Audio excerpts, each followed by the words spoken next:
Série O Selo de Deus na Lei. O tema de hoje é Os Dois Concertos, parte 1. Paulo estabelece em 2 Coríntios 3 um contraste entre os dois concertos. Nós vamos ver neste momento essa comparação.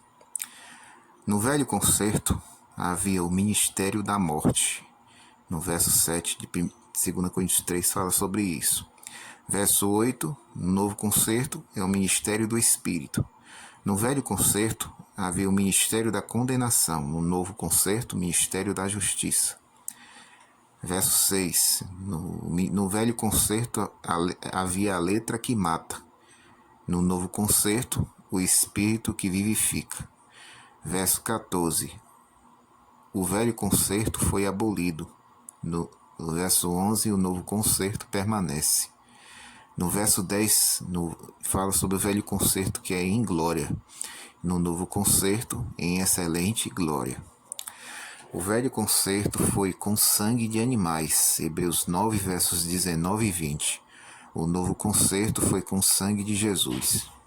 A base fundamental destes dois concertos foi uma só, os 10 mandamentos, chamados de lei moral. A função da lei é revelar o pecado, Romanos 7, verso 7. O objetivo da lei é levar o homem a Cristo, Romanos 2, verso 13. 2 Coríntios 3, verso 3 diz o seguinte: porque já é manifesto que vós sois a carta de Cristo,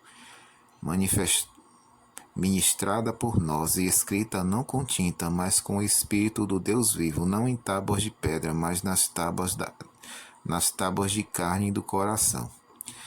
Tábuas de pedra e de carne. Isto é uma metáfora para comparar os dois concertos. Leia, vamos ver agora o que é que o profeta Jeremias diz. No capítulo 31, versículo 31 a 33. Eis que vem dias, diz o Senhor, em que fareis um concerto novo com a casa de Israel e com a casa de Judá, não conforme o concerto que fiz com seus pais no dia em que os tomei pela mão, para tirar da terra do Egito, porquanto eles invalidaram o meu concerto, apesar de eu os haver desposado, diz o Senhor. Mas este é o concerto que farei com a casa de Israel depois daqueles dias, diz o Senhor. Porei a minha lei no seu interior, e a escreverei no seu coração, e eu serei o seu Deus, e eles serão meu povo. Nesses versos, Deus está falando de um novo concerto e se refere à mesma lei que escreveu com seu dedo no Sinai. Portanto, nada há de indicativo do cancelamento da lei moral. Vamos observar em Ezequiel 11, versos 19 e 20, que diz: E lhes darei o mesmo coração e um espírito novo porei dentro deles. E tirarei da sua carne o coração de pedra, e lhes darei um coração de carne, para que andem nos meus estatutos e guardem os meus juízos, e os executem. E eles serão meu povo, e eu serei o seu Deus. Hebreus 8, verso 10. Porque este é o concerto que depois daqueles dias farei com a casa de Israel. Diz o Senhor: porei as minhas leis no seu entendimento, e em seu coração as escreverei. E eu serei por Deus, e eles me serão por povo. No novo concerto, a lei de Deus seria impressa, não em pedra, mas em carne, no coração. Isso prova que jamais seria abolida. Sem sombra de dúvida, sob o Evangelho, só pode participar do novo concerto que tenha conhecimento da lei de Deus, pois ela será colocada no coração do crente. Mas afinal, o que é concerto? O dicionário diz o seguinte: conceitua o que é um concerto. Concerto é combinação, um acordo. Concerto não é uma lei, mas é um pacto normativo entre duas pessoas. Neste caso, com o povo de Deus, os cristãos, e a norma ou base é a lei moral. Se Deus acabar com o objeto, a norma, do seu acordo, como saberá se a outra parte está cumprindo o acordo? Qual legislador executará a sentença se não possuir uma lei reguladora? Quando Deus julgar o mundo, João 12:47 e Atos 17:31, ele o fará através desta lei, Tiago 2, verso 12. Como faria estando cancelada?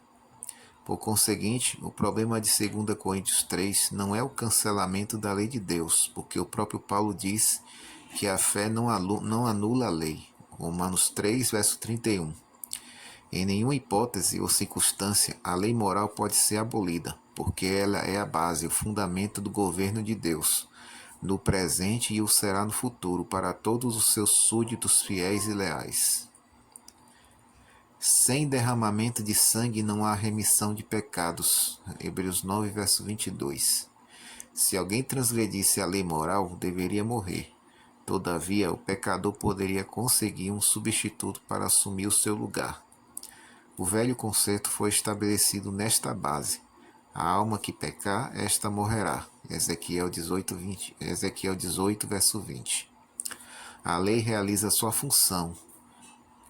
Ao revelar o pecado, exige a morte do pecador, ministério da morte. Quando pecava, transgredindo a lei de Deus, o que então fazia o pecador? Adquiria um cordeiro sem defeitos físicos e o levava ao sacerdote para ser morto pelo seu pecado. Hoje, a base, que é a lei moral, continua a mesma. Apenas o sacrifício é melhor. O cordeiro é Jesus, o cordeiro que tira o pecado do mundo. João 1, verso 29. A letra que mata, de 2 Coríntios 3, verso 6. A função da lei era definida. Sua letra que mata resultava evidentemente em morte para os transgressores. Hoje, porém, a função da lei continua, mas baseada na justiça de Cristo através da ação do Espírito Santo no coração do pecador, resulta em vida. Assim, o primeiro ministério foi letra mortal por inadimplemento por parte do povo. O último, que é o Espírito que vivifica por ser Cristo que habilita o homem a obedecer. Em ambos os concertos, nada sugere a abolição da lei de Deus. Foi abolido, 2 Coríntios 3, verso 14. Quanto ao que foi abolido, é claro, foi o velho concerto e não a lei de Deus. O novo concerto permanece, e a lei moral com a sua eterna base continua em vigor. Enquanto houver o pecado, a lei terá que existir. Ela é o mais perfeito instrumento que Deus possui para revelar o pecado. Mas indagará alguém: estaria Deus circunscrito a uma lei para definir o pecado? E o que é o pecado? Você pode dizer que é beber, fumar, falar palavrão são pecados.